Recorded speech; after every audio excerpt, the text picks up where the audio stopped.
ఓం గం గణపతయే నమః. స్వర్ణలక్ష్మి నమస్తే అస్తు. పరబ్రహ్మ స్వరూపిణి రాజ్యం దేహి ధనం దేహి సర్వకామాంచ దేహి మే. గణపతి మనందరికీ మంచి బుద్ధిని సిద్ధిని సక్సెస్ని ఇవ్వాలని చెప్పేసి కోరుకుంటూ, స్వర్ణలక్ష్మి అమ్మవారు మన అందరికీ చక్కగా బ్రహ్మ జ్ఞానాన్ని కలిగించాలని, తద్వారా మనం ప్రతిదాన్ని శోభాయమానంగా చూస్తూ ఎప్పుడు మనకి దుఃఖం అనేది లేకుండా ఉండాలని చెప్పేసి, ఇప్పుడు ఆనందభరితంగా ఉండాలని చెప్పేసి అమ్మవారిని కోరుకుంటూ, అమ్మవారిని అలానే మనందరికీ చక్కగా సమృద్ధిగా ధనాన్ని ఇవ్వాలని చెప్పేసి, భాగ్యాన్ని ఇవ్వాలని చెప్పేసి కోరుకుంటూ, అంతేకాకుండా మనందరికీ రాజ్యం ఖచ్చితంగా ఒక అథారిటీ, పవరు, స్టేటస్, ఒక దర్పం అవన్నీ మనకు అమ్మవారు ఇవ్వాలని చెప్పేసి కోరుకుంటూ, వీటితో పాటుగా సర్వకామార్థ సిద్ధి, మన మనసులో అనుకున్న ముఖ్యమైన కోరికలన్నీ చక్కగా నెరవేరాలని చెప్పేసి అమ్మవారిని మనం కోరుకుందాం. సో మనం జూలై మంత్ రాశి ఫలాల గురించి మాట్లాడుకుంటున్నాం కాబట్టి, జూలై మంత్ చాలా ముఖ్యమైన అనేక రకాలైన విశిష్టతతో కూడుకొని ఉంది. ఇందులో మనం కొన్ని ముఖ్యంగా చర్చించుకుందాం. ఒకటి, ఈ మాసం వచ్చేటప్పటికి ఫస్ట్ 15 days నిజ జ్యేష్ఠ మాసంతో ఉంటుంది, తర్వాత ఆషాఢ మాసంతో ఉంటుంది. ఈ జ్యేష్ఠ మాసంలో చాలా వరకు పెళ్ళిళ్ళు, ముఖ్యమైన కార్యక్రమాలు ఉన్నాయి. వీటితో పాటుగా ఎప్పుడైతే ఆషాఢ మాసం స్టార్ట్ అవుతుందో ఇందులో చాలా చాలా ముఖ్యమైన పనులు అయితే ఖచ్చితంగా ఉన్నాయండి. ఒకటి మనం చూసుకుంటే గురుమూఢమి స్టార్ట్ అవుతుంది. ఎప్పుడైతే గురుమూఢం స్టార్ట్ అవుతుందో, ఈ గురుమూఢమి మనకి జూలై 15 నుంచి ఆగస్టు 13 వరకు ఉంది. ఈ డేట్స్లో మనకి వివాహాలు కానివ్వండి, గృహప్రవేశాలు లాంటివి శుభకార్యాలు ఎక్కువగా చేయరు. అది ఒకసారి గమనించవలసిందిగా కోరుతున్నాను. వీటితో పాటుగా మనకి ఇంకొక ముఖ్యమైనది ఏమవుతుందంటే, మనకి దక్షిణాయనం స్టార్ట్ అవుతుంది 17వ తారీఖు నుంచి. అక్కడ నుంచి ఇప్పటిదాకా ఉన్న ఉత్తరాయణం కంప్లీట్ అయిపోయి దక్షిణాయనం స్టార్ట్ అవుతుందని గమనించాలి. తర్వాత 25వ తారీఖున మనకి తొలి ఏకాదశి స్టార్ట్ అవుతుంది. దానికి ముందుగా చాతుర్మాస వ్రతం అని చెప్పేసి 4 మాసాలు ముఖ్యమైన మాసాలుగా చాతుర్మాస వ్రతం కూడా ఇందులోనే స్టార్ట్ అవుతుంది. ఇంకొకటి లాస్ట్ అండ్ ఫోర్మోస్ట్ ఇంపార్టెంట్, ఈ నెల 14వ తారీఖు నుంచి 22వ తారీఖు వరకు మనకి ఆషాఢ నవరాత్రులు అని చెప్తారు. వీటిని ఏమంటారు? గుప్త నవరాత్రులు అంటారు, లేకుంటే వారాహి నవరాత్రులు అని చెప్పేసి చేస్తూ ఉంటారు.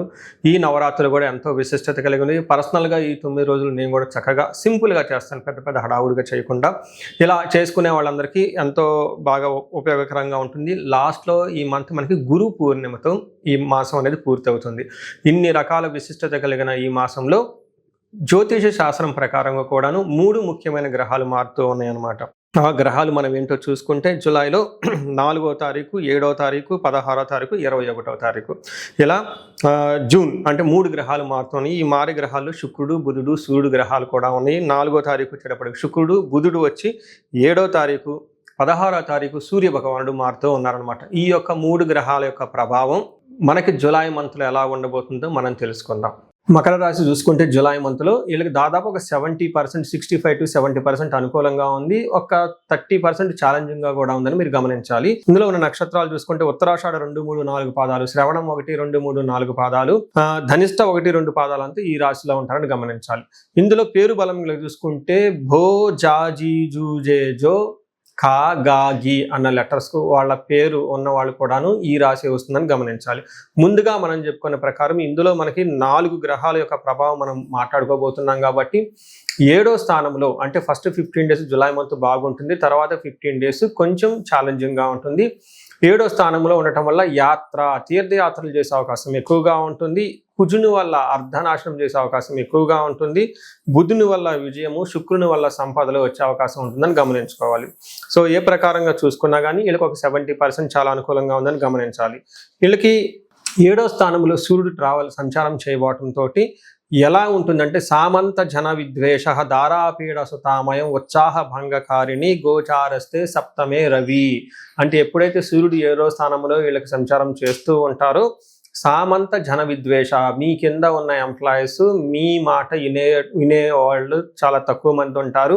మిమ్మల్ని ద్వేషించే వాళ్ళు కూడా ఎక్కువగా ఉంటారు. ధారాపీడ సుతామయం, భార్యకి అనారోగ్యం ఉంటుంది.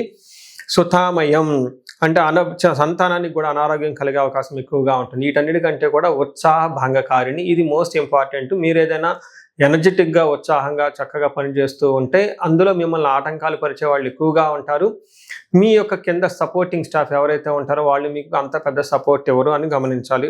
ఓవరాల్గా చూసుకుంటే కొంచెం టైర్డ్గా, డిసీజ్ వచ్చే ఉండే అవకాశం ఉంటుంది.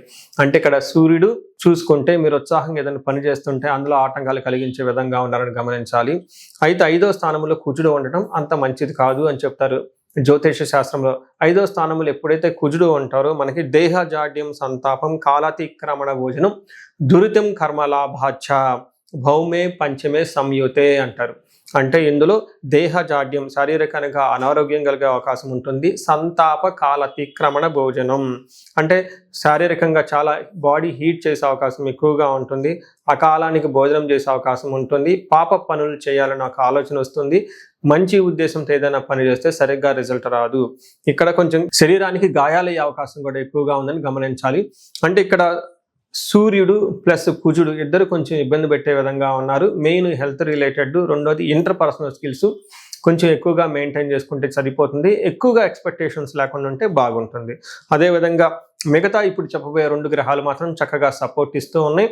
అందులో బుధుడు 6వ స్థానంలో ఉండటం వల్ల వస్త్రలాభో ధాన్యలాభో ధనలాభో మోక్షపతి అంటారు. అంటే ఈ టైంలో వస్త్రాలు కొనే అవకాశం ఉంటుంది, ధాన్యం ప్రకారం బాగుంటుంది, ధనం బాగుంటుంది.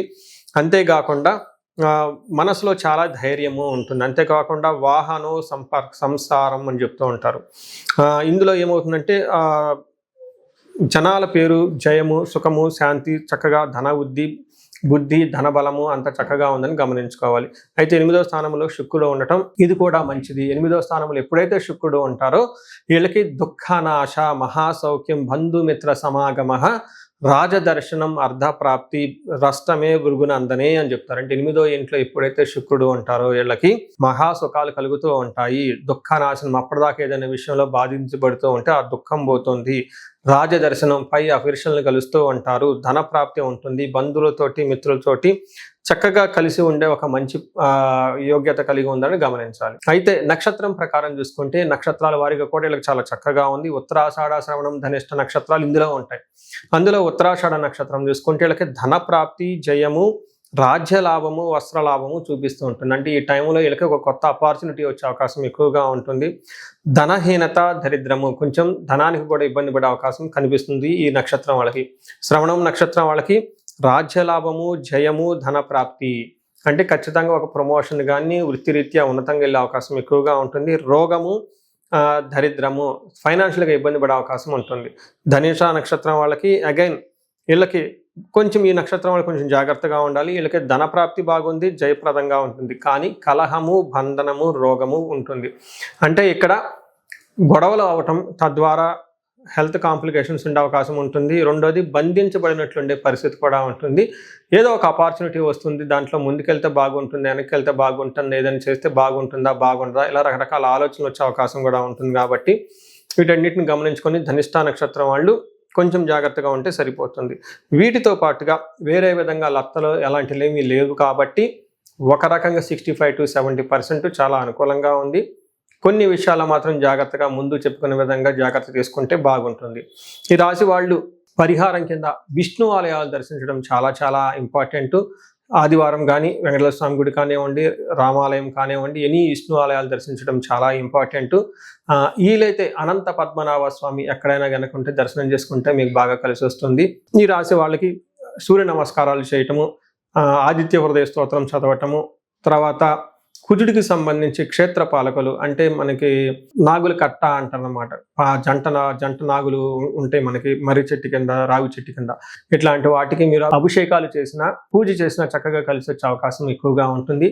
ఈ రాశి వారికి అష్టైశ్వర్యాలు కలగాలని చెప్పేసి నేను కోరుకుంటున్నాను. పరిహారాల్లో భాగంగా ఈ రాశి వాళ్ళు ముఖ్యంగా నేనేం చెప్తానంటేనండి, ఇది గోచార రీత్యం అంటే గోచార ఫలితాలు అని చెప్తూ ఉంటారు. అయితే మీ ఇండివిడ్యువల్ యొక్క జన్మరాశిలో చూడటం కూడా చాలా ఇంపార్టెంట్. ఈ గోచార రీత్యాలతో పాటు మీకు ఇండివిడ్యువల్గా ఉన్న దశాభుక్తి ఏంటి, ఏమైనా శాపాలు ఉన్నాయి, ఏమైనా గ్రహ దోషాలు ఉన్నాయో జ్యోతిష శాస్త్రంలో ప్రకారం ఎనాలిసిస్ చేసుకోవడం చాలా ఇంపార్టెంట్.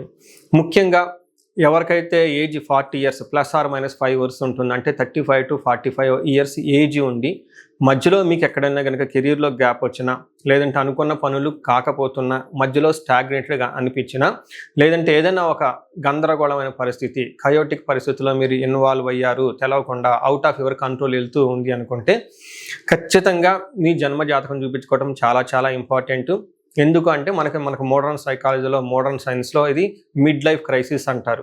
కానీ జ్యోతిష శాస్త్రం దీనికి చాలా విధాలైన పరిష్కారాలను చూపిస్తుంది. ఈ టైంలో 2 ముఖ్యమైన విషయాలు జరుగుతూ ఉంటుంది. అలా మీ గ్రోత్ కనుక ఆగిపోయి ఉంటే, ఫస్ట్ మీకేమైనా శాపాలు ఉన్నాయా, ఆ శాపాలు ఈ టైంలో యాక్టివేట్ అయ్యా అని చూసుకోవాలి. రెండోది, ఈ టైంలో మీకు నడుస్తున్న దశాభుక్తుల యొక్క గ్రహాల యొక్క ఏమైనా దోషాలు ఉన్నాయా, ఈ 2 కారణాలు ఏంటో తెలుసుకొని వాటికి సంబంధించిన విశ్లేషణ చేసుకొని చక్కటి పరిష్కారాలు చేసుకొని పరిహారాలు చేసుకుంటే లైఫ్ 10 అంతలు ముందుకెళ్ళే అవకాశం ఎక్కువగా ఉంటుంది. నా దగ్గరకు వచ్చే క్లయింట్స్లో ఎక్కువగా ధనానికి ఇబ్బంది పడుతున్న వాళ్ళు స్వర్ణలక్ష్మి విశేష హోమం చేయించుకుంటూ ఉంటారు. శత్రు బాధలు విపరీతంగా ఉన్నవాళ్ళు మనకు వచ్చేటప్పుడు చండీ హోమం చేయించుకుంటూ ఉంటారు. వీటితో పాటుగా ఎవరికైనా హెల్త్ బాగలేకపోతుంటే ఆయుష్ సూక్త్యం, మహామృత్యుంజయ హోమం చేయించుకుంటూ ఉంటారు. భార్యాభర్తల కోసం అన్యోన్య దాంపత్య పాశుపత అభిషేకము లేదా విశ్వావసు గంధర్వరాజ హోమము ఇవన్నీ చక్కగా చేయించుకుంటూ ఉంటారు.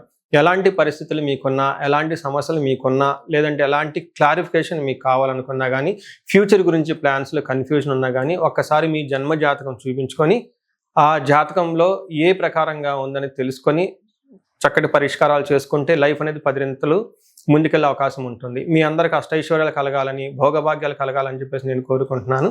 నమస్తే.